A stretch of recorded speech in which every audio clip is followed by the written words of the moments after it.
2026-এ এবার হবে comeback.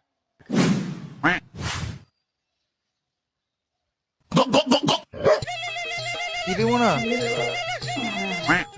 Hello, kidnapper বলো স্পিকিং। তোর ছেলে আমার কাছেই আছে। ঠিক আছে, কিন্তু ওকে আবার ঝাল ঝাল কিছু খাওয়াস না, ওর আবার পাতলা পায়খানা হয়। আবে পিকনিক করতে নিয়ে এসছি নাকি রে তোর ছেলেকে? কিডন্যাপ করেছি, কিডন্যাপ। আচ্ছা, হ্যাঁ, তুই হয়তো জানিস না, ভয়ানকের আরেক নাম বলু। ও, তাহলে তোর নাম কি? কেন বলু? এখনই তো তুমি বললা ভয়ানকের নাম বলু। আরে আমি তো ভয়ানক, তুই তো কিডন্যাপার।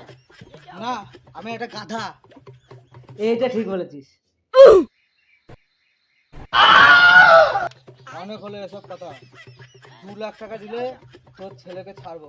হ্যাঁ, তোমার কাছে কি আর কিডন্যাপ করার কোনো ছেলে পেলে আছে? হ্যাঁ আছে। তাহলে 10,000 টাকা নিয়ে যাও, আর একটা বেশ ভালো দেখে পাতলা দেখে একটা ছেলে দিয়ে যাও, আর ওই পাঠাটাকে ওখানেই রেখে দাও।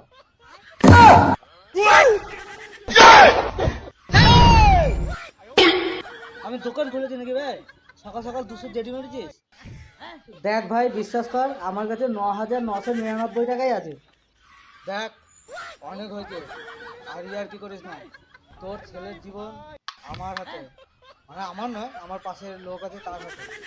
না দেখ, তুই কি চাস তোর ছেলে বয়সকালে তোর ছুটি হোক? হ্যাঁ, তাহলে 2 লাখ টাকা আমাকে দিয়ে যা, আর তোর ছেলেকে নিয়ে যা। হ্যাঁ, তাহলে ওকে ওইখানেই রেখে দাও, আমি একটা বাস কেটে খুঁটি বানিয়ে রেখে দেবো। এসব কি রকম লোক রে? হ্যাঁ, এর বাবা কোনো মতে হতে পারে না। এ কিডন্যাপ করে আর খাওয়া যাবে না। চল দেখি বাবাকে ফোন করে লাগাই, রাজমিস্ত্রির কাজে যেতে হবে, এইসব কাজ বন্ধ করে দিতে হবে।